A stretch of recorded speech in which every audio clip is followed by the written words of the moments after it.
행정심판 기관의 구조죠.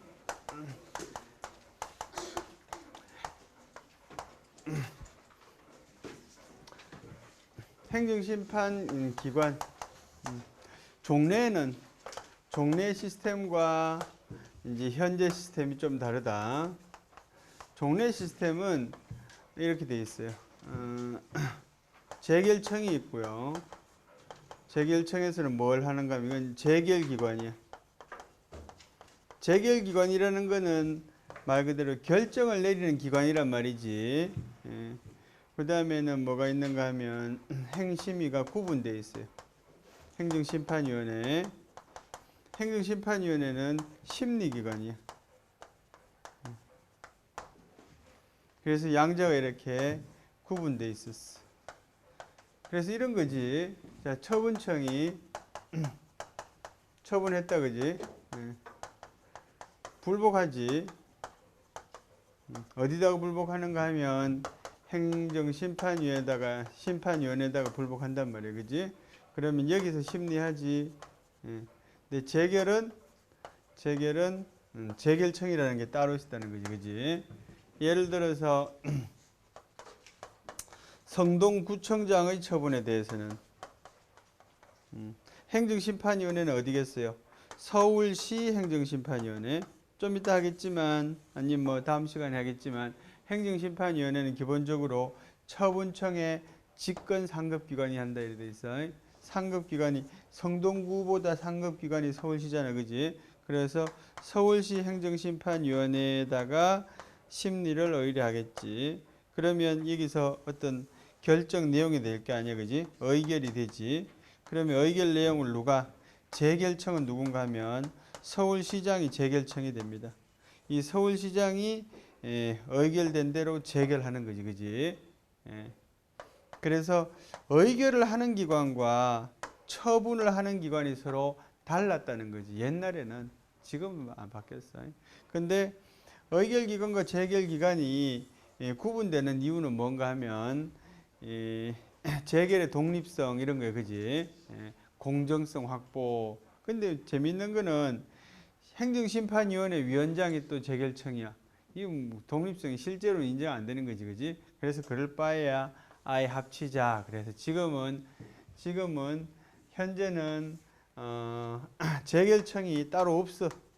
재결청에 대한 구분이 따로 없고요. 행정심판위원회에서 심리와 재결을 다 합니다, 그지? 행심위에서 심리와 재결을 모두 한다. 자, 그러면 행정심판위원회의 성격이 이쪽의 경우와 이쪽의 경우 좀 다를 수 있잖아. 종래 행정심판위원회는 법적인 성격이 뭐였겠어요? 종래는 행정심판위원회의 법적인 성격이 의결기관이고요. 현재 행정심판위원회의 법적인 성격은 합의제 행정청이지, 그지? 그래서 다르단 말이지. 왜냐하면 종래에는 뭐를 못해? 의결을 할 수 있지만 재결은 못한다, 그지?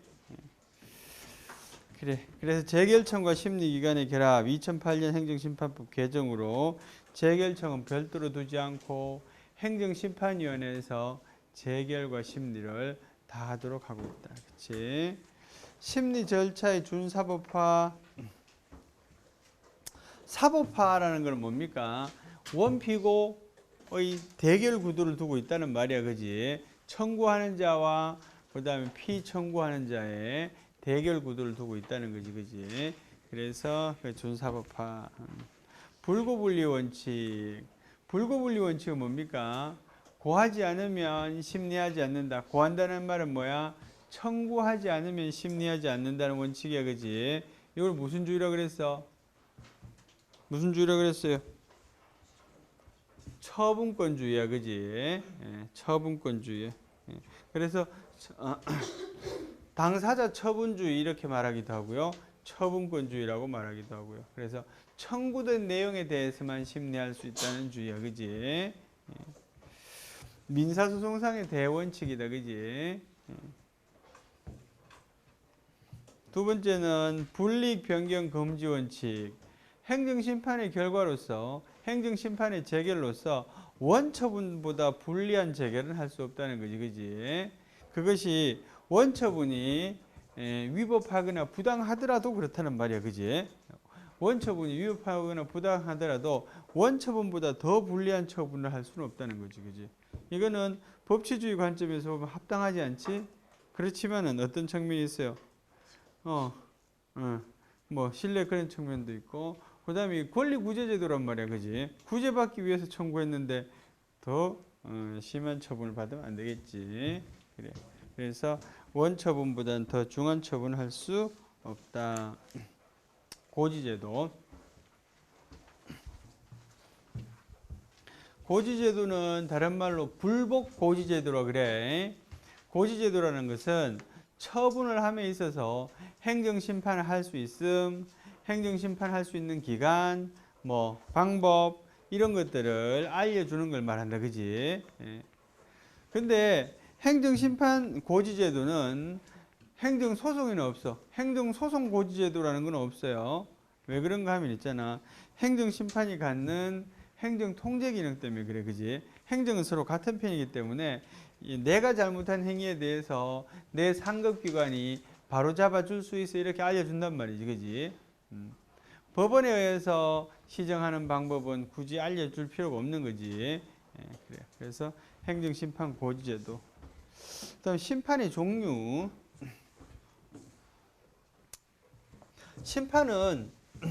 심판은 모두 항고쟁송이다 이런 거 했나? 그죠? 심판은 모두 항고쟁송이다. 맞아요, 틀려요? 성호, 심판은 모두 항고쟁송이다. 맞습니다, 그지? 심판은 모두 항고쟁송이야. 모두 처분을 다툽니다, 그지? 행정심판은 뭐를 다툰다 그랬죠?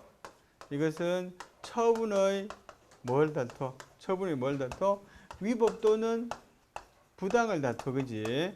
그래서 처분을 다투는 것이기 때문에 항고쟁송입니다, 그지? 항고쟁송이기 때문에 항고소송의 폼을 그대로 따르겠지. 그래서 심판의 종류에는 취소심판이 있고요. 그 다음에 무효동 확인심판이 있고요. 그 다음에 의무이행심판이 있어요. 자, 이거 잘 봐야 돼. 여기서 행정법 사실 좀 어렵다고 여겨지는 객관식 문제 여기서 많이 등장합니다. 취소심판, 무효동 확인심판, 의무이행심판이 있는데 사실 이 중에서 제일 관심이 많은 부분은 의무이행심판이에요. 의무이행심판은 어떤 경우에 할 수 있어요? 거부의 경우하고 부작위의 경우에 모두 할 수 있어, 그지? 그렇지? 그래서 요 경우하고 요 경우하고 있잖아. 몇 가지 다른 경우들이 있어요. 그러니까 집행정지의 가능성, 사정재결의 가능성 뭐 이런 것들 판단할 때 조금씩 다릅니다. 그래서 잘 체크할 필요가 있다, 그지? 거부라는 거는 일단은 뭡니까? 처분은 있었어. 그걸 알고 있어야 되고요. 부작위는 아무 처분이 없었다, 그지? 요거 일단 기억해 두고요. 자, 어쨌든지 제일 사실 관심이 적은 거는 무효동 확인 심판이에요. 요거부터 하면 무효동 확인 심판은 무효 확인 심판, 유효 확인 심판, 존재 확인 심판, 뭐 부존재 확인 심판, 실효 확인 심판 이런 식으로 등이라는 게 여러 가지 의미를 담고 있다, 그지? 어쨌든지 이것은 뭐야? 확인하는 심판이다, 그지? 그 다음에 취소 심판하고 그래. 취소 심판하고 의무이행 심판이 있잖아. 두 가지를 할 수 있어요. 형성 재개를 할 수 있고요. 형성 재개를 할 수 있고요. 그 다음 뭐를 할 수 있는가 하면 이행 재개를 할 수 있어요.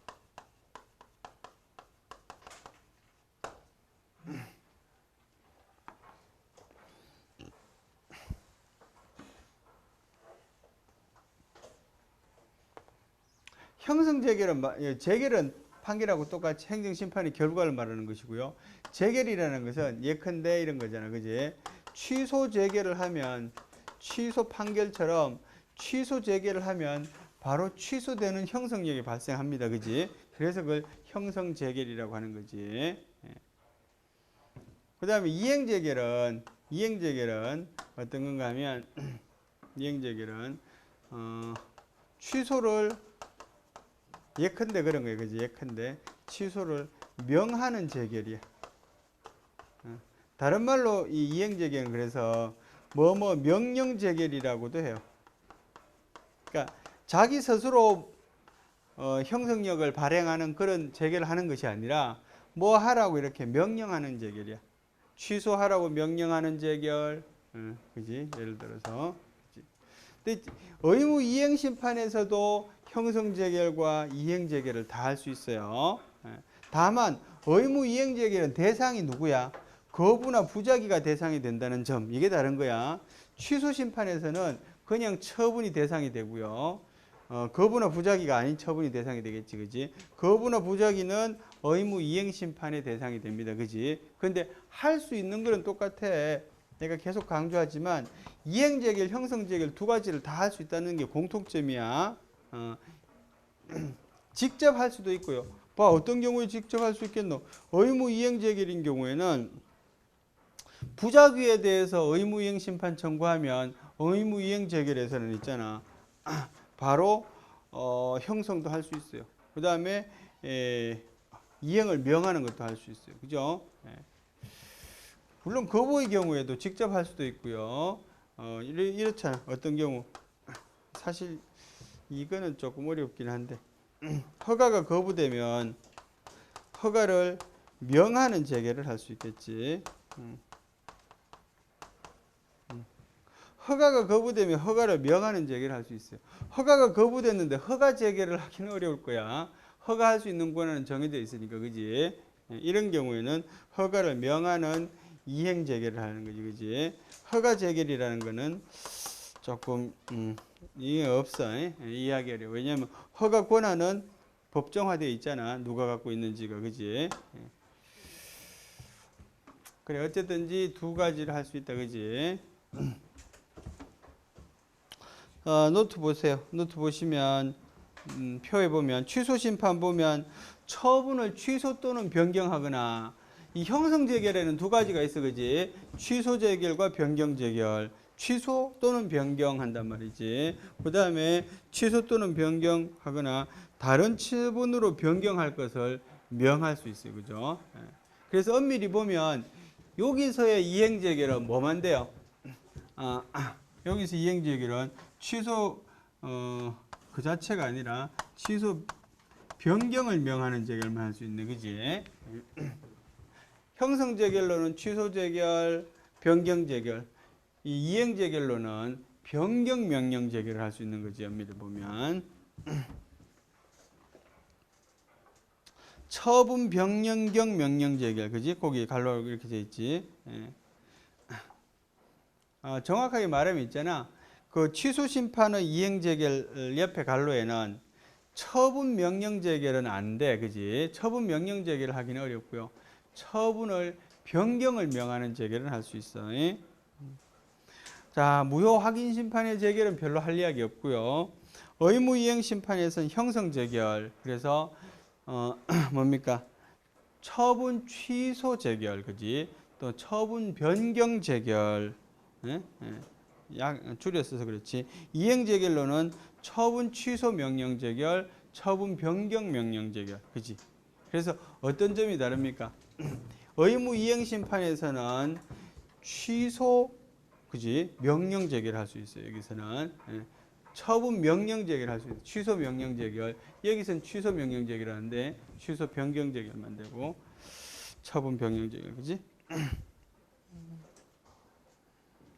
547페이지 보자. 취소 심판의 몇 가지 특징.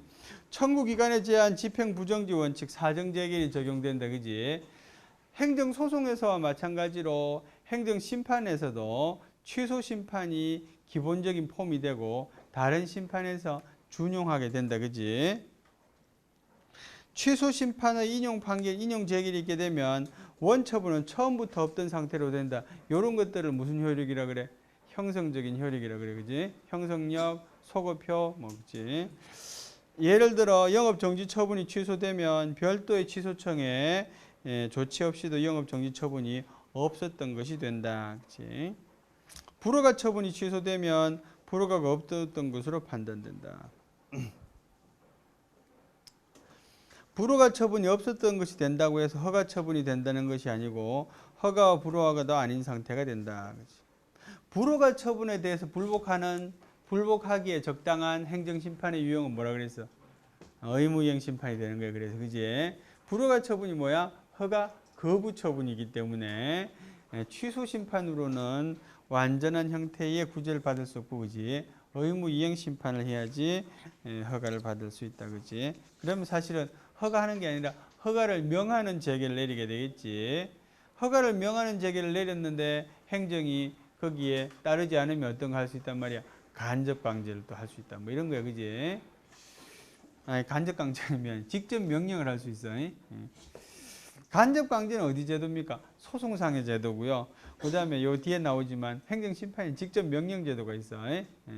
간접 강제는 행정심판에는 없어. 미안해.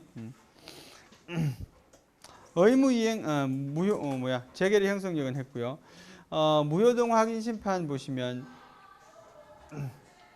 다 드세요.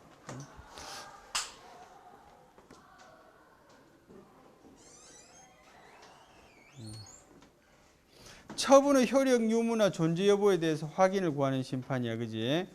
무효인 행정행위의 특색은 뭡니까? 처음부터, 그지? 처음부터 무효이고 또 언제라도 주장할 수 있는 게 특징이야, 그지? 그래요. 그래서 사실은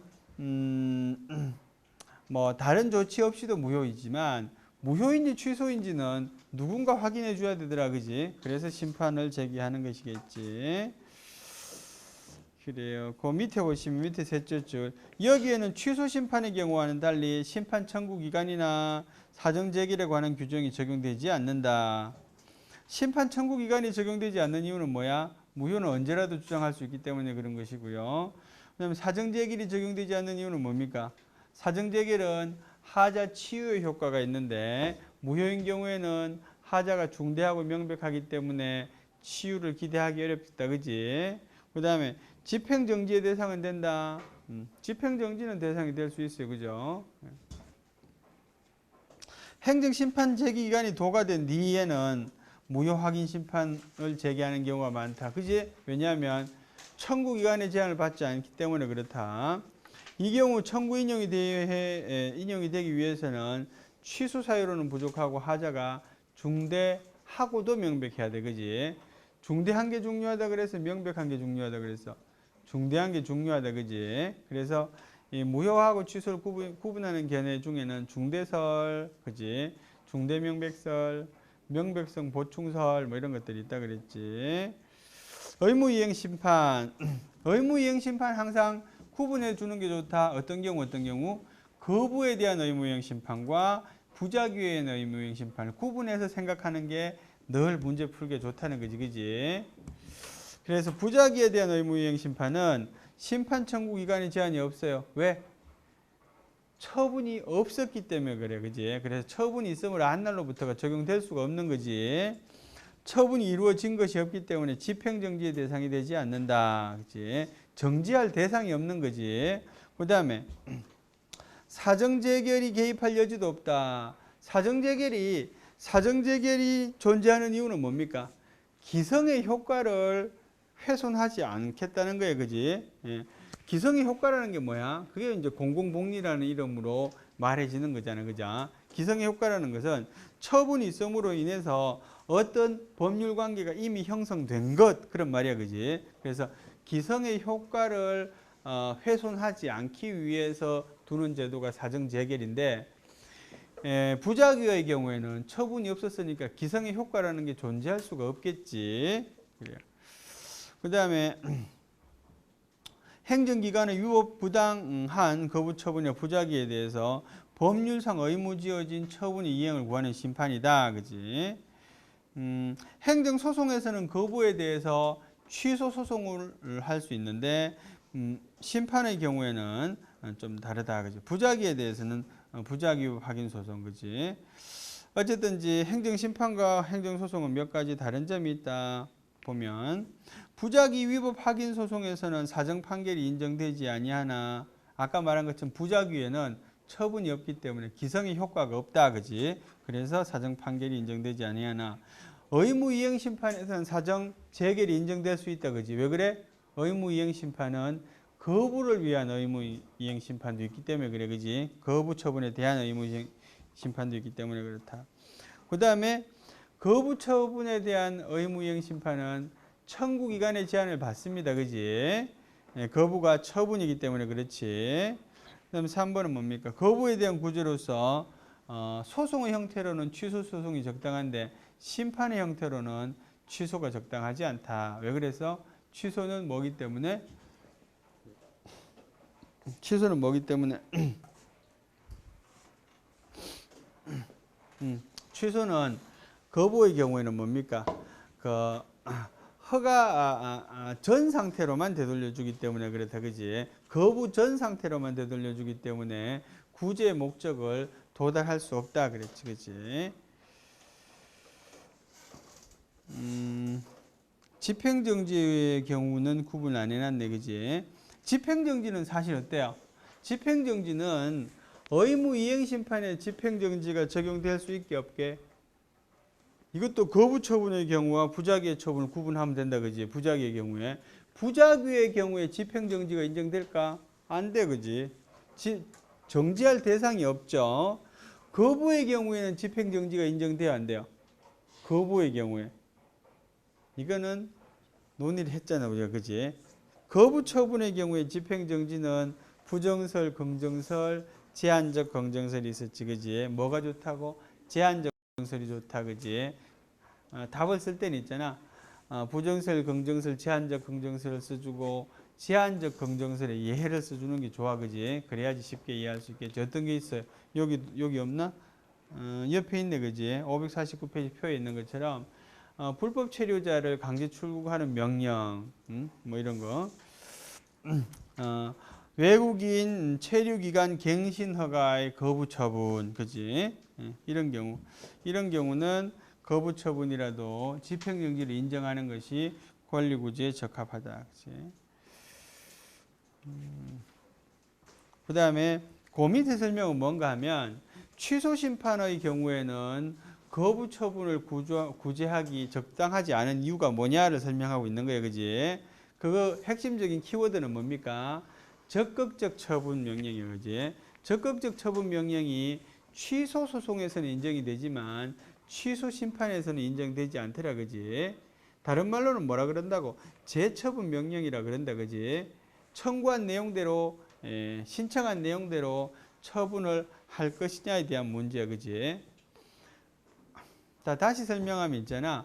취소 심판에서는 인용을 받게 되면 적극적 처분을 할 것을 적극적 처분 의무가 행정소송법에 규정이 되어 있어요. 근데 비슷한 구조를 갖고 있는 취소 심판에는 적극적 처분의 의무가 없다는 말이지, 그지? 행정심판법에. 그래서 적극적 처분 의무가 없다라고 이해한다, 대부분. 그지? 물론 소수견해는 행정심판과 행정소송은 같은 구조를 갖고 있기 때문에 그것이 입법되어 있지 않지만 해석상 가능하다 이런 견해도 있다. 그지? 소수. 그래요.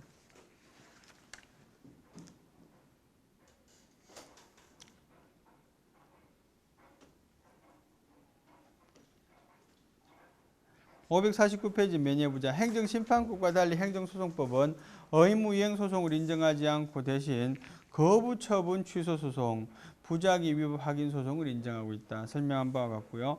의무이행재결이 형성재결인 경우에는 형성력이 발생하고 이행재결인 경우에는 기속력이 발생한다. 기속력이라는 것은 뭐야? 행정기관이 복종할 의무, 그지? 그 결정의 내용에 대해서, 재결의 내용에 대해서 처분청이 거기에 따를 의무를 기속력이라고 해. 예를 들어 처분청의 허가 거부에 대해서 재결청이 허가를 해달라고, 재결청에 허가를 해달라고 청구할 수 있으며 처분청에 허가해 줄 것을 명령해달라고 청구할 수도 있다.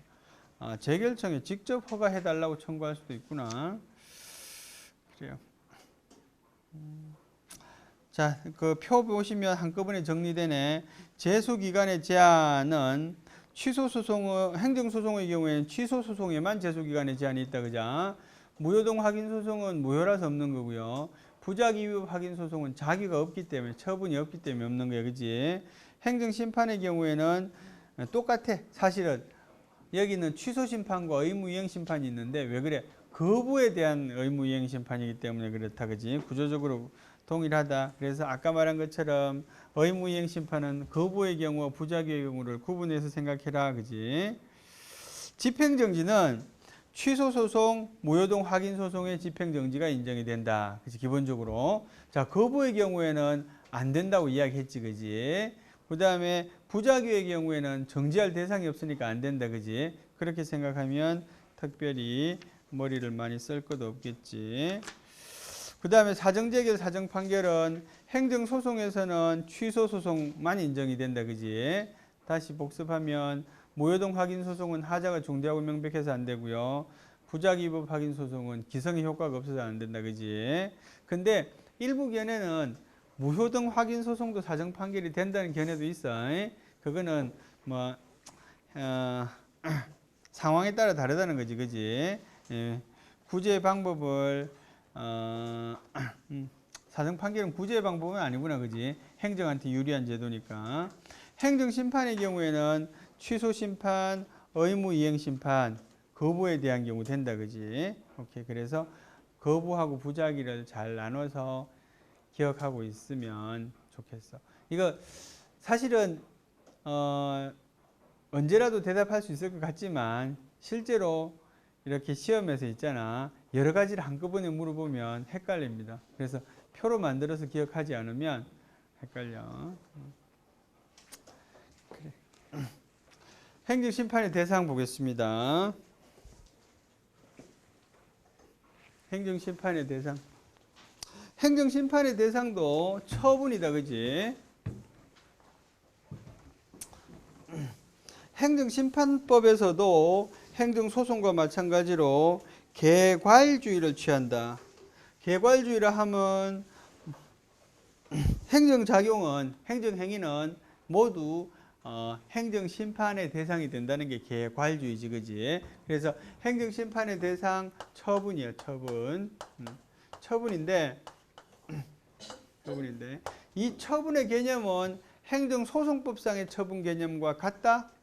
같습니다, 그지? 우리 행정법상의 처분의 개념은 세 군데에서 등장합니다. 딱 세 군데밖에 없어. 처분의 개념을 쓰고 있는 경우는 어디 있어요? 행정심판법, 행정소송법, 행정절차법 이렇게 세 군데 있어요. 어떤 학생이 이렇게 물어보더라. 똑같은 규정을 왜 세 번이나 뒀을까? 하나 두고, 그지? 이 법의 처분이라 하면 그 법의 처분을 말한다. 이랬으면 되잖아, 그지? 그렇지? 그 말이 맞아. 근데 이제 제도가 갖는 뭐 성격 이런 게 달라서 그렇겠지. 처분이 뭐 똑같아. 행정청이 하는 구체적 사실에 관한 법 집행행위로서 권력적 단독행위,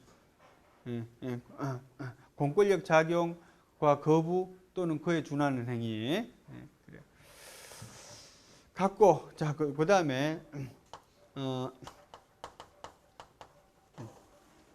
재결. 우리 소송에서는 있잖아. 소송에서는 처분도 대상이 되고 재결도 대상이 될 수 있지, 그죠?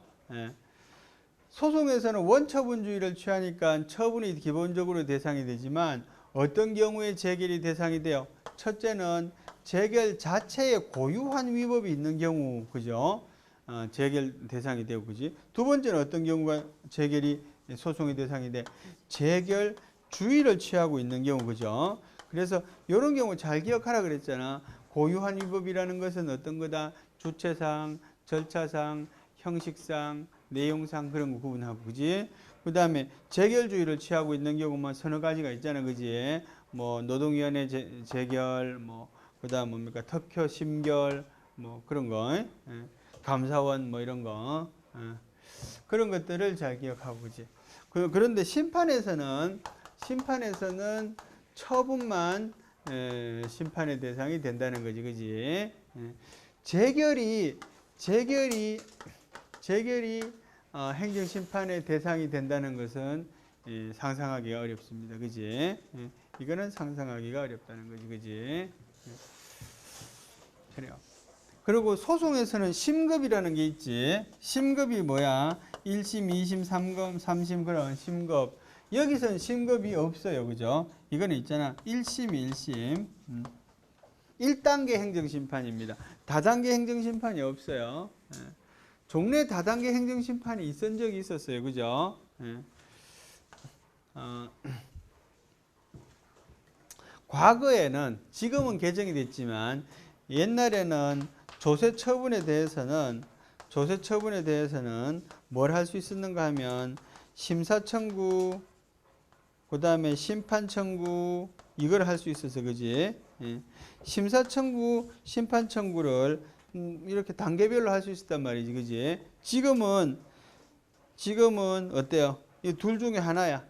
둘 중에 하나만 하면 되는 거지. 둘 중에 하나를 필수적으로 해야 되는 거지, 그지? 조세 처분은 어떤 특징을 갖고 있습니까? 행정심판 전치주의 적용을 받지, 그지? 행정심판 전치주의 적용을 받기 때문에 행정심판을 무조건 하긴 해야 돼. 그런데 두 가지 종류가 있어서 선택적으로 할 수 있어요. 근데 옛날에는 하나씩 했어야 됐어요.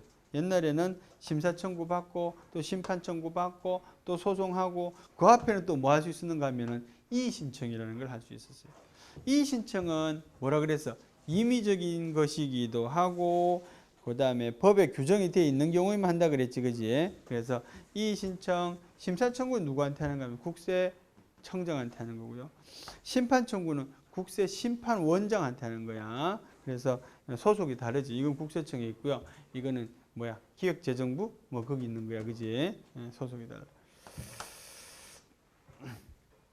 근데 지금 없어졌다 그랬죠. 어쨌든 한 번 한다, 그지?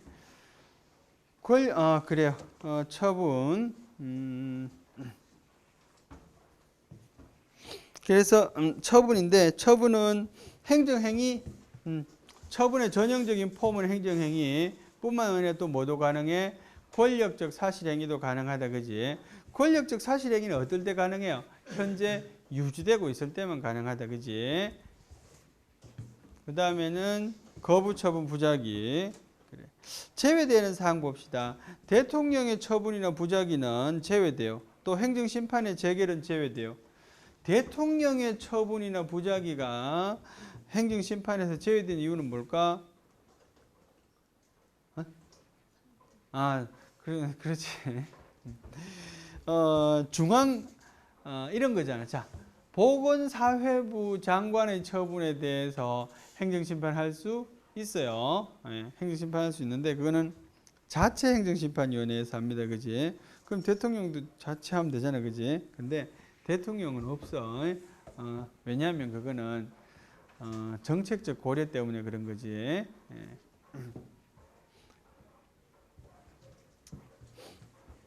감사원 이런 데도 행정심판위원회 있고요. 그 다음에 국정원 이런 데도 행정심판위원회 있어요.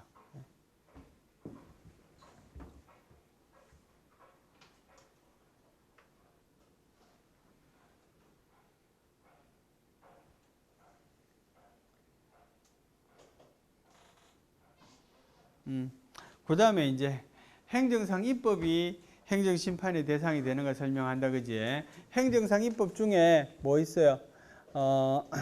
처분적 명령, 그지? 처분적 명령이라 하면 무슨 말입니까? 행정쟁송의 대상이 되는, 항고쟁송의 대상이 되는 명령이 처분적 명령이니까 당연히 행정심판의 대상이 되겠지. 그런데 대통령령은 안 돼, 그지? 왜? 대통령의 행위에 대해서는 행정심판할 수 없으니까 그것이 입법일지라도 마찬가지다, 그지? 행정심판이 당사자와 참가인, 당사자, 요걸 좀 할 이야기가 있어요.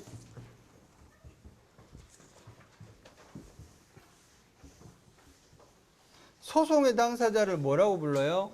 원고하고 피고라고 불러요. 행정심판의 당사자는 청구인과 피청구인이라고 불러. 그런데 소송을 제기할 자, 원고 적격은 어떤 사람을 원고 적격이라고 불러?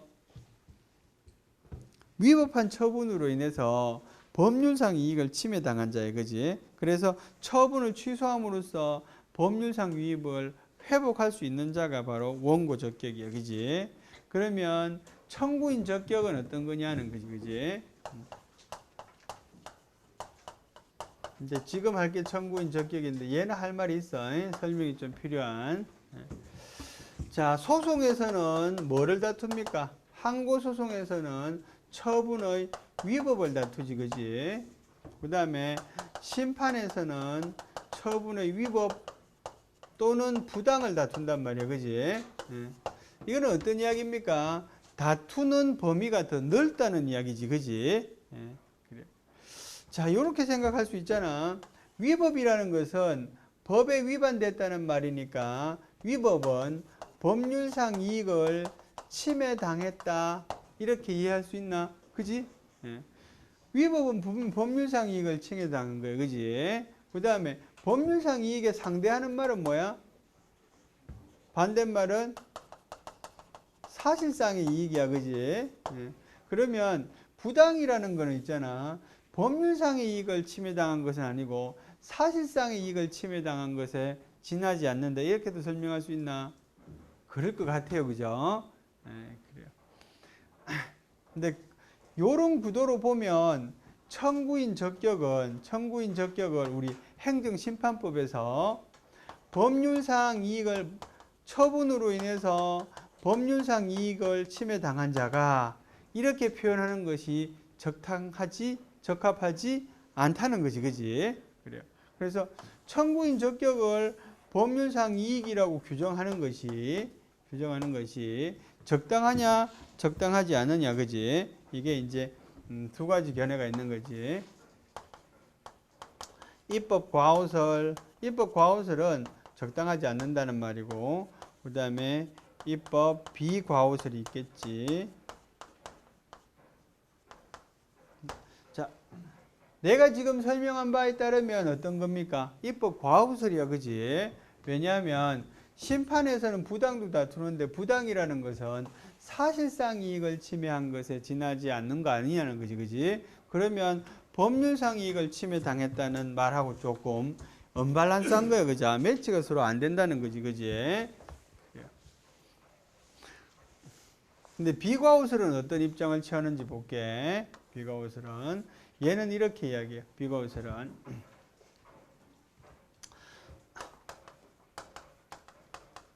적법한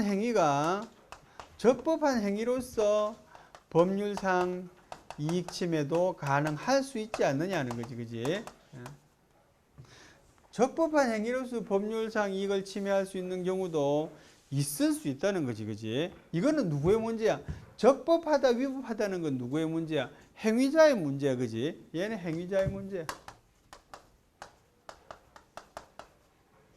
그 다음에 법률상 이익을 침해당했다는 것은 누구의 문제입니까? 얘는 피해자의 문제야, 그지? 결국 얘는 피청구인의 문제고요. 얘는 청구인의 문제야, 그지? 양자는 어떻습니까? 서로 차원을 달리한다는 거지, 그지? 얘는 공격자의 입장이고요. 얘는 맞는 사람의 입장이란 말이야. 그래서 양자는 서로 일치하기가 어려울 수도 있다는 거지, 그지?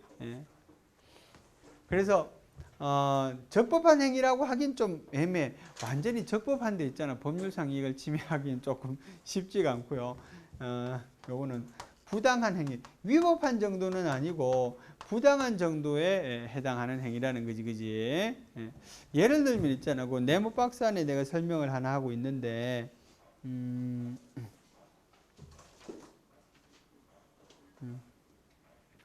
이 사람이 있잖아.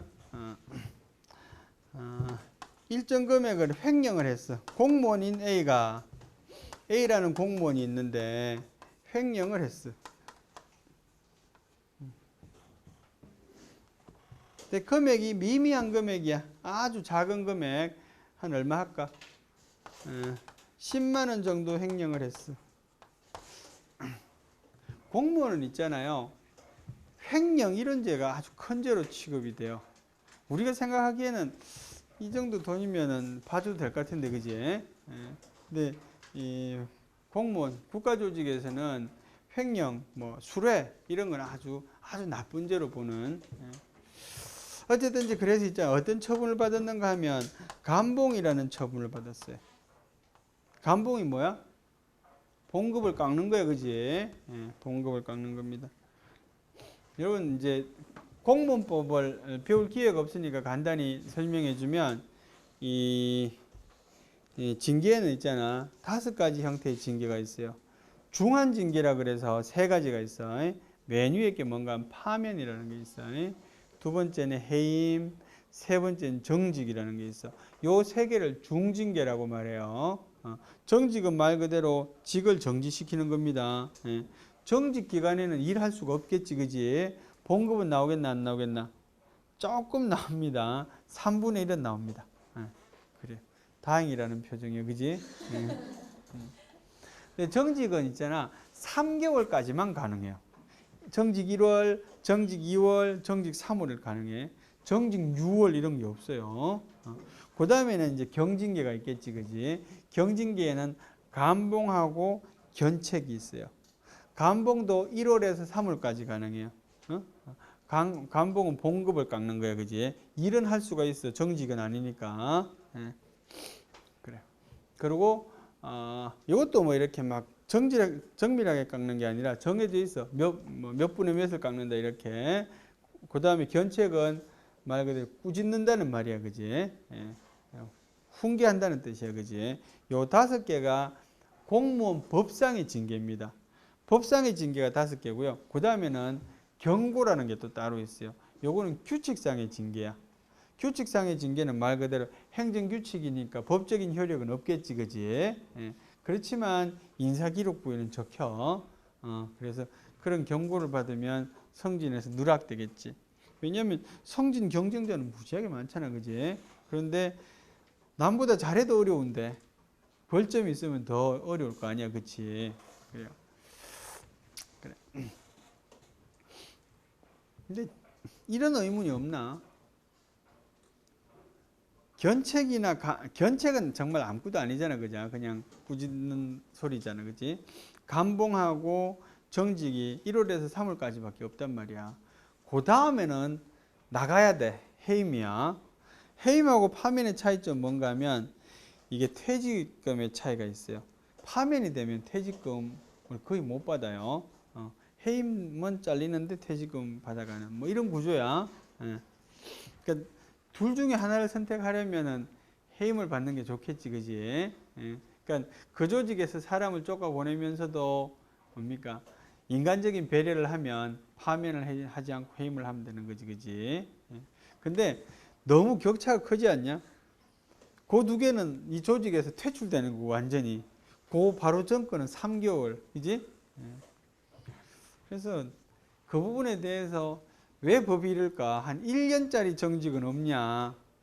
이렇게 의문을 제기하시는 분이 있는데 1년짜리 정직이라는 거는 둘 수 없는 이유가 뭔가 하면 이 조직이라는 것은 계속 변하잖아, 그죠? 근데 1년 동안 쉬면은 일을 못 한다고 전제하는 것이 그 정도 1년 동안 쉬면 업무에 대한 그런 뭡니까? 능력 이런 게 떨어질 수밖에 없다라고 보는 것이. 어쨌든 A는 있잖아. 이런 경미한 금액을 횡령해서 감봉이라는 처분을 받았어. 근데 이 처분은 있잖아. 처분은 어떤 위반 행위에 대해서 어떤 처분을 할 것인지는 처분권자의 재량입니다. 이게 재량에 많이 개입하는 그런 행위야. 이 제재적인 처분, 징계 처분이라는 것은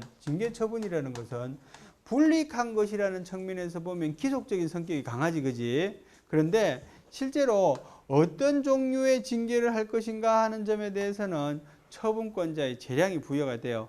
왜 그런가 하면 있잖아. 조직마다 성격이 다르기 때문이야. 예를 들어서 이런 거 있지. 참 요즘 선생님들 문제가 많은데 선생님들 중에 가끔 보면 간통하는 선생님들이 있어요. 그 가끔 뉴스에 나오지, 그지? 교사인데 뭐 다른 교사와 간통했다 뭐 이런 거 있잖아, 그지? 이런 사람들은 선생님으로서의 공무원하고 다른 일반 행정 공무원하고 간통의 죄과는 다를 수 있다는 거지, 그지? 이 사람은 교육을 담당하는 자고 이 사람은 그냥 행정 업무를 담당하는 자고, 그지? 그래서 조직의 성격에 따라서 뭡니까? 비위 행위에 대한 법적 가치에 대한 평가가 다를 수 있는 거예요, 그지? 그래서 재량이라는 게 있을 수밖에 좀 없는 거지. 그래서 어쨌든지 감봉을 내렸는데 말이야. 감봉을 내렸는데 이게 재량이기 때문에 딱히 정해진 건 없다는 말이지. 예를 들어서 무슨 법 시행규칙이나 아니면 훈령이나 예규에서 정밀하게 10만 원을 받았을 때는 감봉해라 이런 게 있으면 이거는 별 문제인데 그건 아니고 이거 뭡니까? 정말로 재량적인 처분을 함에 있어서 말이야 감봉이라고 했는데 지금 시장은 이걸 감봉이라고 했지만 이때까지 많은 시장들이 이 시를 거쳐갔는데 그 사람들은 종합적으로 판단해 보면 이것보다 낮은 대개 견책 정도의 처분을 했단 말이지, 그지? 예. 그래서 재량을 행사하긴 했는데 조금 과하게 했다 이런 말이야, 그지? 예. 그래요. 그래서 요거 뭐 과하게 했는데 뭐라고 말하기는 어렵다. 과하게 했다는 건 사실은 법적으로 표현하면 무슨 원칙 위반입니까? 비례 원칙 위반이야, 그지? 비례 원칙 위반은 위법하지, 그지? 그 정도는 아니라는 거지, 그지? 그러니까 비례 원칙에 위반해서 위법한 정도는 아니지만 합리적이지는 않다는 거지, 그지? 그게 부당한 처분이야. 이런 부당한 처분으로서 이 당사자 입장에서는 견책받을 걸 감봉받았으니까 권리 침해가 있는 거지, 그지? 법률상 이익 침해가 있는 거지, 그지? 그래서 그런 식으로 설명한다는 거지. 부당한 처분에 의해서 실제로 이 사람은 법률상 이익이 침해당하는 경우도 있지 않느냐는 거지, 그지? 두 번째는 말이야. 두 번째는 위법한가 부당한 거는 이거는 재결의 문제예요. 재결의 문제. 재결이라는 것은 있잖아. 심리 과정에서 가장 마지막 단계지. 뭘 이야기하고 싶은가 하면 법률상 이익이라는 말은 이거는 뭐의 문제야? 이건 요건의 문제예요. 요건의 문제.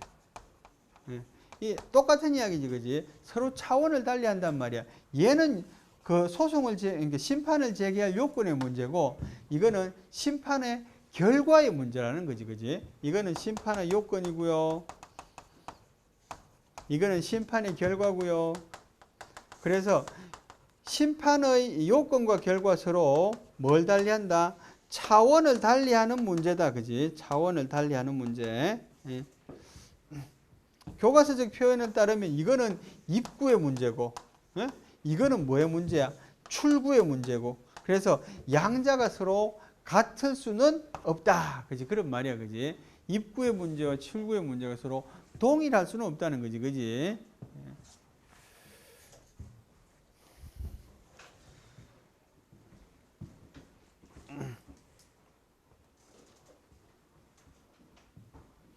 그래요. 하여튼간에 이 두 가지 이유. 적법한 행위, 부당한 행위에 의해서도 법률상 이익이 침해될 수 있고요.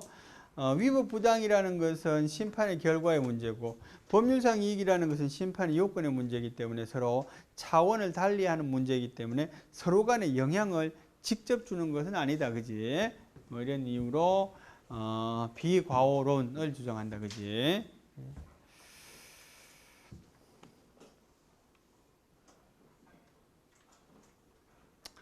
그 다음 두 번째는 취소로 인해서 회복될 이익이 있으면 취소로 인해서 회복될 이익이 있는 경우를 우리는 어려운 말로 뭐라 그래? 협의의 소익이 있다 이렇게 말해. 어떤 경우야? 징계 처분의 취소 소송이 계속되기 전에 임기 만료된 경우 이거는 징계 처분의 취소 심판이라고 받고 심판하고 있으니까 소송이나 심판이나 똑같은 거야, 그지? 그래서 징계 처분에 대한 취소 심판이 계속 중에 정년이 됐다, 그지? 그럼에도 불구하고 취소를 구할 법률상의 이익이 회복될 이익이 있다, 그지? 뭐 어떤 정면에서 그런 거야? 아까 말한 것처럼 이 해임이나 뭐 취소의 화면처럼 뭡니까? 뭐야 그 퇴직금 산정이나 봉급에 관한 부분 이런 부분들이 남아 있잖아. 봉급 청구권과 같은 재산적인 이익, 명예, 신용의 회복 이런 것들이 있다, 그렇지?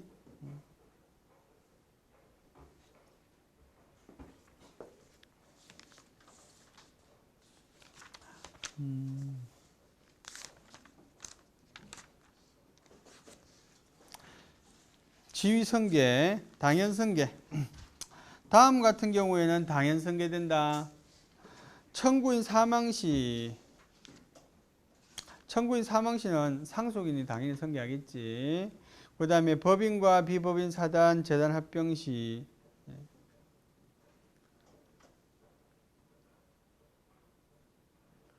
근데 있잖아. 상속을 받는 경우라도 언제나 승계되는 건 아니야. 그지? 여러분, 상속은 내가 포기할 수 있나? 그런 거 배웠나?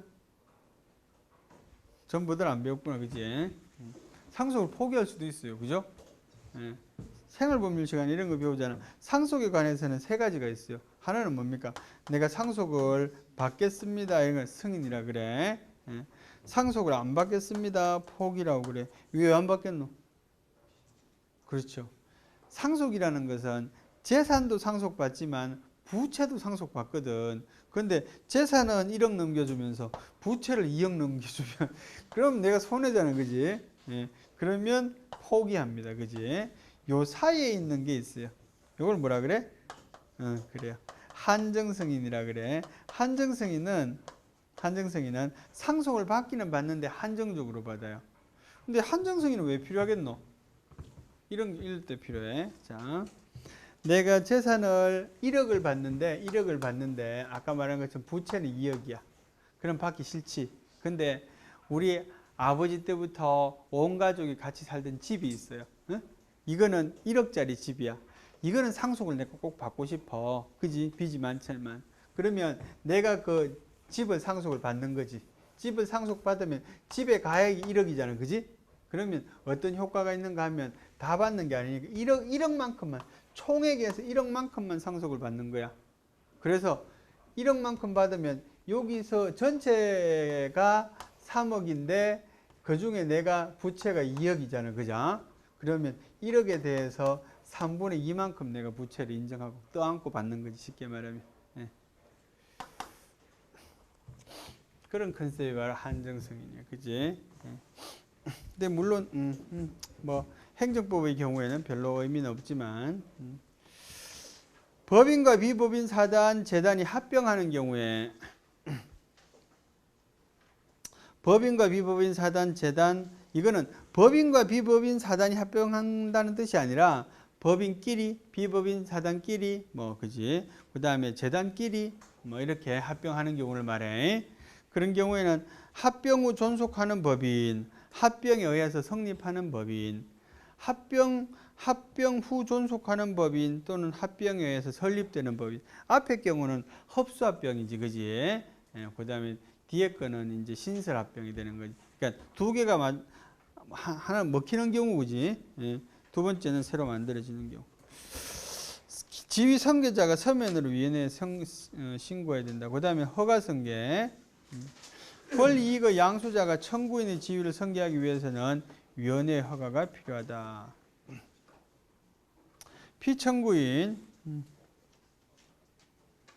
피청구인도 행정소송법상의 피고와 똑같아. 사실은 별로 할 게 없어. 그래요. 그래서 처분을 한 처분청이 피청구인이 된다. 그지? 그래서 처분청 또는 부작위한 행정청. 처분이나 부작이 있은 후에 그에 관한 권한이 다른 행정기관에 이전 승계된 경우에는 그 권한을 양수하거나 승계한 행정청. 지난번처럼 위임이 있는 경우에는 수임청, 그지? 수탁이 있는 경우에도 수탁청, 그지? 대리가 있는 경우에는 원래 행정청, 피대리청 이런 거 했지. 피청구인 경정 이거 뭡니까? 이것도 피고 경정하고 똑같은 거지. 오타가 보이네. 직권 또는 당사자의 신청에 의해서 위원회의 결정으로 그지 피청구인을 경정할 수 있다.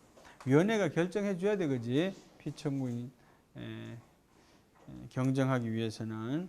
그러면 피청구인의 경정이 있으면 종전의 심판 청구는 취하되고 새로운 심판이 청구된 것으로 본다. 참가인.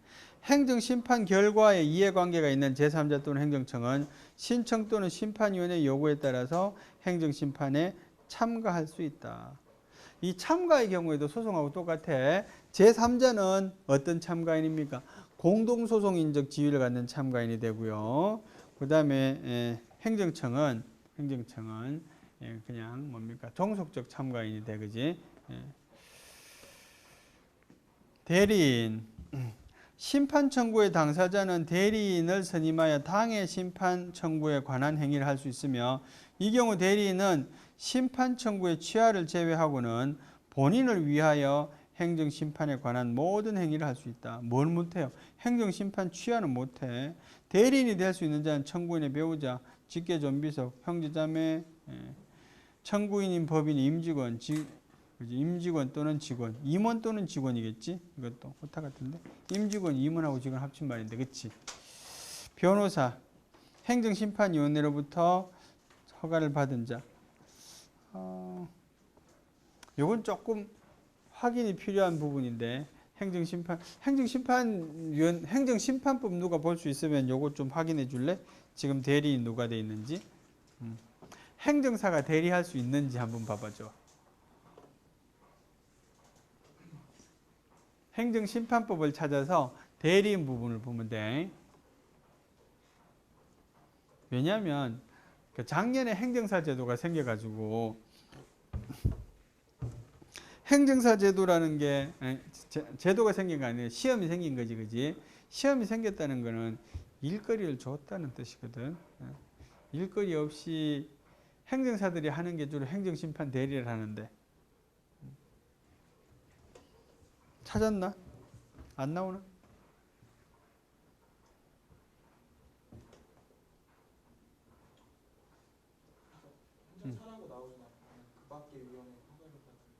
그 지금하고 똑같네, 그지?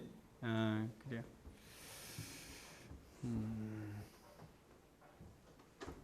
행정사들이 하는 업무가 뭔가 하면 이제 대외적으로는 행정심판을 대리한다고 하는데, 지금 행정심판법에 따르면 대리를 못하도록 되어 있잖아요, 그지? 그래서 뭘 한다고 말하는가 하면 행정심판 청구서를 대서해 준다고 말해. 근데 행정심판은 뭡니까? 서면심리야, 구술심리야? 서면심리를 한다고. 그러니까 서류만 본다고 사람 안 부르고. 그러니까 대리라는 게 결국은 뭐 대신 써주는 게 대리인데, 그지?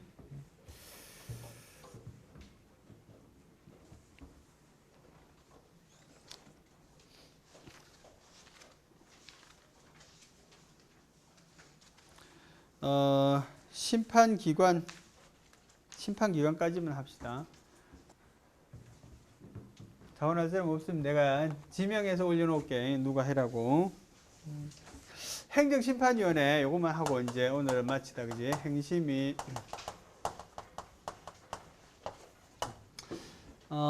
행정심판위원회는 있잖아. 크게 이제 두 가지 그룹으로 나뉘어요. 일반적인 경우는 집권 상급기관이 하는 경우가 제일 일반적이에요. 집권 상급기관이라면 그지? 바로 가까이 있는 상급기관이지, 그지? 그래서 아까 말한 것처럼 성동구청장의 처분에 대해서는 서울시 행정심판위원회가 된다, 그지? 마찬가지로 서울시장 처분에 대해서는 서울시장 처분인데 이게 이제 보건에 관한 처분이야. 그러면 누가 되겠어요? 복지부 행정심판위원회는 없어. 중앙행정심판위원회가 돼. 행정심판위원회는 어디에 소속이 되어 있어요? 국민권익위원회, 그지? 옛날에 국무총리 있었는데 지금 국민권익위원회 있지. 그래서 중앙이야, 이거는. 중앙행정심판위원회라고 그래. 그 다음에 있잖아. 본인 스스로 자체 행정심판위원회를 두고 있는 경우도 있어요. 그거는 이제 책에 보면 있지. 책 보고 하면 되고요.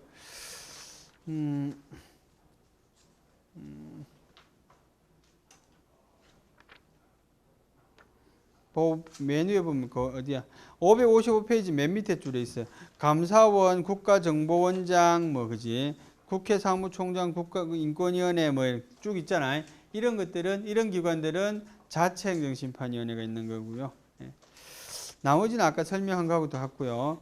행정심판위원회 구성 이런 건 알 필요 없는 거지. 이건 바보같이 몇 명이냐 이런 거 외우는 사람은 머리 나쁜 사람들이고요. 회의 부분만 봐. 회의 부분. 559페이지 보자. 회의.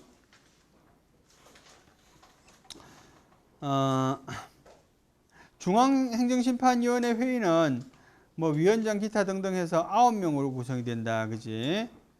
됐고요. 그 다음에 구성원의 과반수 출석과 출석위원 과반수의 찬성으로 한다.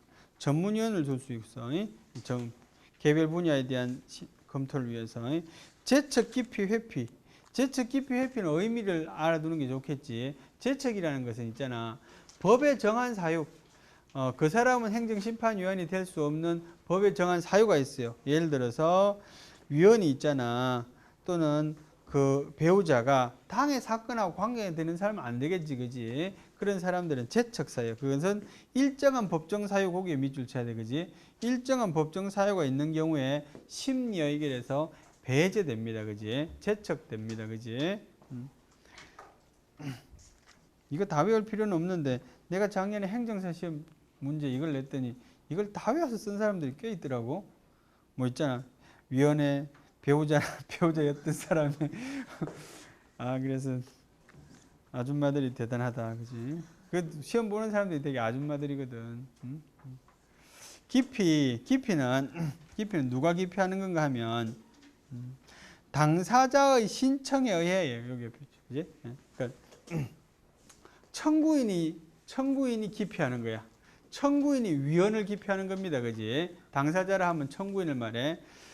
청구인이 신청에 의해서 일정한 위원을 기피하는 걸 말해, 그지? 저 사람 나하고 옛날에 싸운 적이 있어, 그지? 기피하는 거야. 회피는 뭡니까? 위원이 청구인을 회피합니다, 그지? 그래서 그 개념 차이는 좀 알아두는 게 좋아. 왜냐하면 제척, 기피, 회피는 여기만 쓰이는 것이 아니라 다른 회의에서도 쓰이거든요. 요 개념적인 그대로. 그래요. 제척과 기피의 신청과 결정은 있잖아. 그 사유를 소명한 문서로 하도록 하고 있어요. 문서주의를 취합니다. 위원장은 제척 신청이나 기피 신청의 대상이 된 위원에게서 의견을 들을 수 있어요. 그래요. 그 다음에 행정심판위원회의 권한으로는 심리의결, 증거조사, 재결할 수 있어요. 집행정지 결정할 수 있어요. 그죠? 불합리한 변명 등의 시정조치 요청할 수 있어요. 벌칙을 적용할 때 공무원을 의지합니다. 공무원으로 본다 그런 말이야. 그지? 예. 이거 무슨 말이야? 행정심판위원 중에는 있잖아. 공무원이 아닌 자들이 사실은 더 많아. 교수님들도 많이 행정심판 합니다. 그런데 그 위원이 말이야. 위원이 그 벌칙 적용을 받을 때 뭐 이런 거 있잖아. 뭐 비밀을 유지해야 될 의무도 있을 거고요. 그래서 형사법에 적용을 받을 때는 공무원으로 본다, 그지? 이걸 뭐라 그래? 형사법상 공무원. 우리 배상법 할 때 했잖아. 무슨 책임법상 공무원, 형사법상 공무원. 이 형사법상 공무원이 되는 거지. 그래요. 오늘 여기까지 하고 다음 시간에 마무리하겠습니다. 수고했습니다. 네.